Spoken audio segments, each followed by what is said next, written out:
you're gearing up to step back into your normal life, if you haven't already done that, I thought I'd just give you 5 quick little triggers, just reminders that are so simple, but these are the 5 things that I personally did when I first got kicked out of my house. Some of you know the story. My mom was a very powerful woman. I had 4 different fathers, and she kicked my dad out, and on Christmas Eve, she decided I was on his side, so she kicked me out too, and I had nothing. And I had to figure out what to do. She kept my 1960 Volkswagen. I earned it $40 a week. And don't get me wrong, I love my mom, but she abused alcohol and prescription drugs. And when people do that, they're not themselves. They do little crazy things. But I am who I am because of her. And part of that was even that first step where I had to just figure out what to do with my life. But it was incredibly depressing. I have a younger brother, 5 years younger sister, 7 years younger. I love them, loves of my life. And I was separated from my brother and sister, and I'm walking in the rain trying to figure out what the hell I'm going to do. And I'm still in high school. And so one of the things that I did is I slept on this mountaintop, and then of course it rained. And so the next day I talked to a friend, and her parents let me stay in their laundry room. And I remember I was so depressed. I don't know if you've ever been to that place where you're like wondering why you're even around or whether you should be around. It was a pretty brutal time. But what turned me around was feeding my mind. What I mean by that is about a year earlier, I'd gone to this seminar by Jim Rohn. I know many of you have heard of Jim. He's no longer alive, passed some years ago, but he was a mentor of mine. And I went to a seminar with 17. And in the seminar, he really talked about the importance of feeding your mind. And you've got to feed it because otherwise things come at you. And so I remember I took the little bit of change I had left in my pocket, and I got on a bus.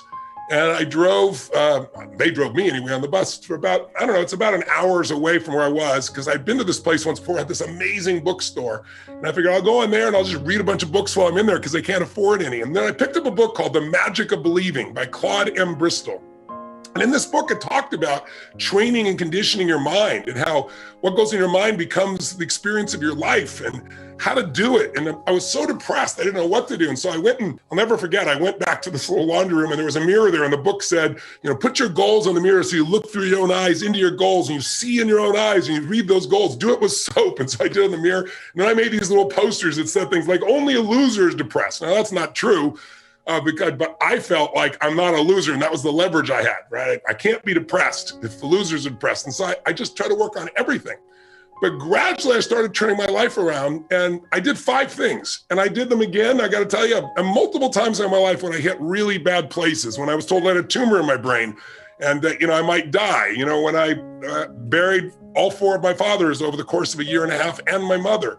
Those are rough times. They start to shift you. When 2008 happened and looked like everything was going under, and I went back and I reapplied them here at the beginning of the pandemic as well. So they're really simple. But first of the 5 keys to transform your life, I don't care where you are, how great it is, if you can get to the next level, the first step is stand guard at the door of your mind.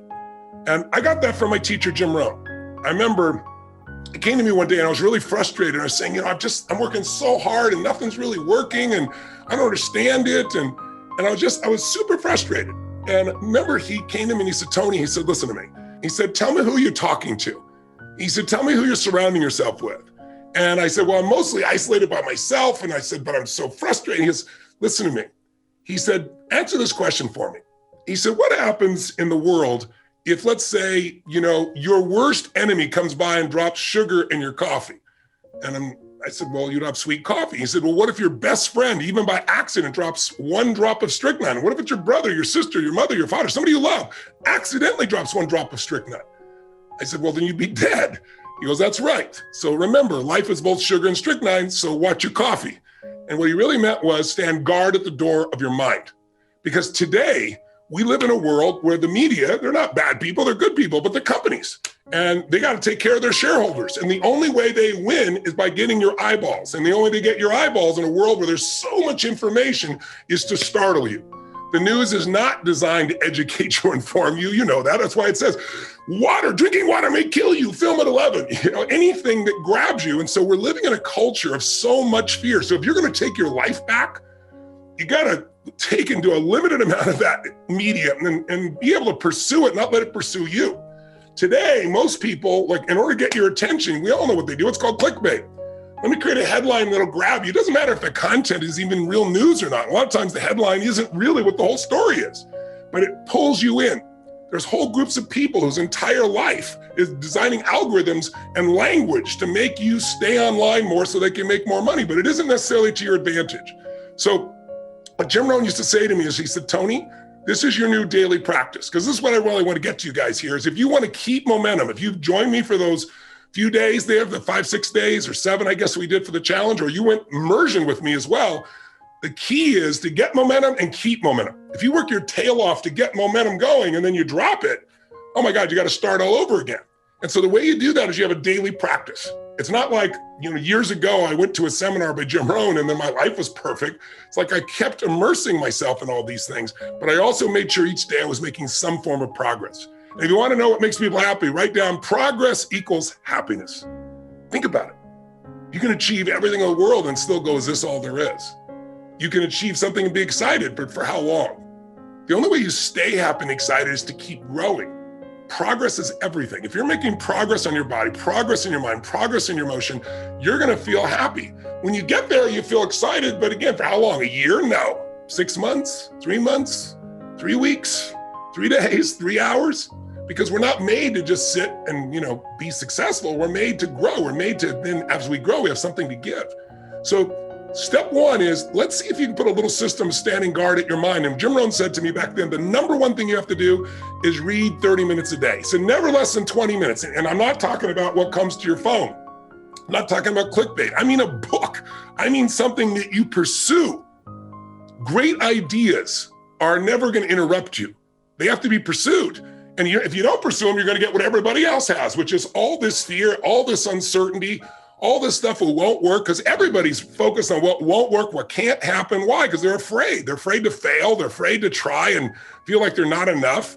So you got to stand guard of that mind by feeding your mind. Jim Rohn used to say to me, success leaves clues. If you want things to get better, you got to get better. If you want things to change, you got to change. But you got to do it deliberately and consciously. And he used to say to me constantly, he said, Tony, you've got to constantly find a way to feed that mind, something that's got strategy in it, philosophy, something that's going to improve the quality of your life. And if you really learn it, you can help the people you love with the things you learn.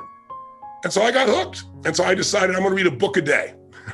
I took a speed reading course, and I didn't read a book a day, but I read 700 books over the period of 7 years, all in the area of philosophy, physiology, emotion, the things to me that mattered most. And what I really try to do is each day try to use something I learned, not just read, not just let my learning lead to knowledge. Jim used to say, if you let your learning lead to knowledge, you become a fool. If you let your learning lead to action, that's when your life changes. So I started being aware of who was saying what I was taking in. Jim used to say, success leaves clues. If someone's successful, they're not lucky. They're doing something different than you. Figure out what they're doing different. And he said, the first thing is find out what they're reading. He said, I remember he said to me something funny. He said, find out what poor people read and don't read it. And when he said poor, he didn't just mean financially poor. He meant people that were unhappy, people that had no sense of meaning in their life, people that were financially strapped because they weren't managing to add value to other people, people that found themselves not taking care of their relationships, their body. Poor isn't just money. Wealth isn't just money. It's emotional, spiritual, everything. He said, so find out what successful people do, what wealthy people read, what happy people read, and read that.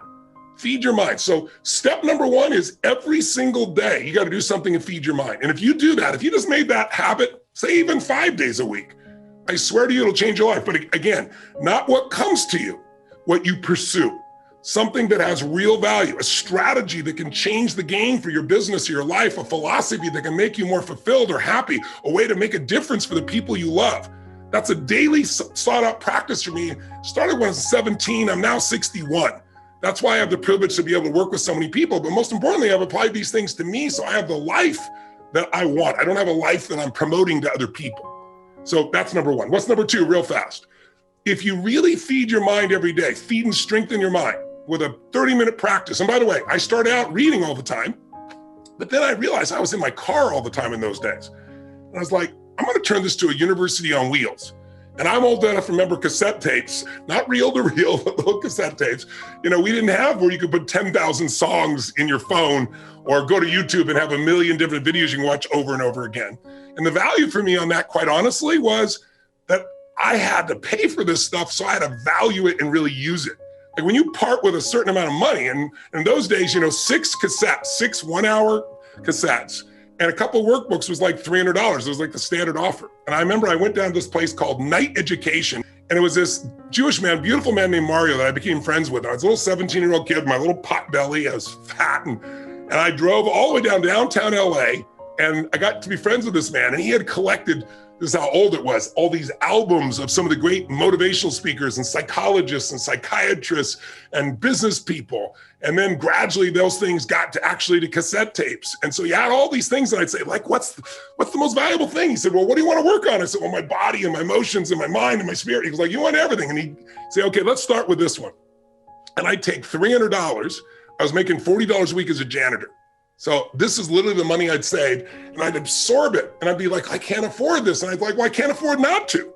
Because unless I get these answers, I'll still not be able to pay my basic bills. I'll still be struggling. So that was one of the smart things. I invested in myself. And so I'd go down there, and because I invested $300 in 6 tapes, I remember Jim Rohn said, repetition is the mother of skill. You hear something once and you kind of understand it. You hear it again, you kind of feel, you hear it enough. He said, listen to stuff every day until pretty soon the things I was hearing in my head were these new thoughts from brilliant people instead of the old thoughts that were basically whatever I'd been around before. And it changed my life. It started to shift me because I fed my mind. But then number 2, you got to every day feed and strengthen your body. And you got to do something, even in the middle of COVID, if it's still there, even if it's lockdown, because if you don't take care of your body, it affects your mind, doesn't it? I mean, think about this. What is it that screws up everybody's life? Fear is the number one thing that keeps people from doing what's necessary. And anger and rage, while it can mobilize us, if it becomes part of your life on a regular basis, it destroys it. So how do you balance that out? Well, fear, anger, they're both physical, aren't they? Think about, what do you feel like if you're really afraid? Ever been so afraid that your throat got really dry, or you feel this feeling in your gut, right? That's physical. Courage is also physical. Again, courage does not mean you're not afraid. Courage means you're afraid, but you do it anyway, right? It's a way of being in your body. So one of the things that I started doing early on is understanding, and those of you who spent 4 days with me, you know day and night, because we did it, and it's in your body still, how to change the way you feel instantly by a radical change in your body.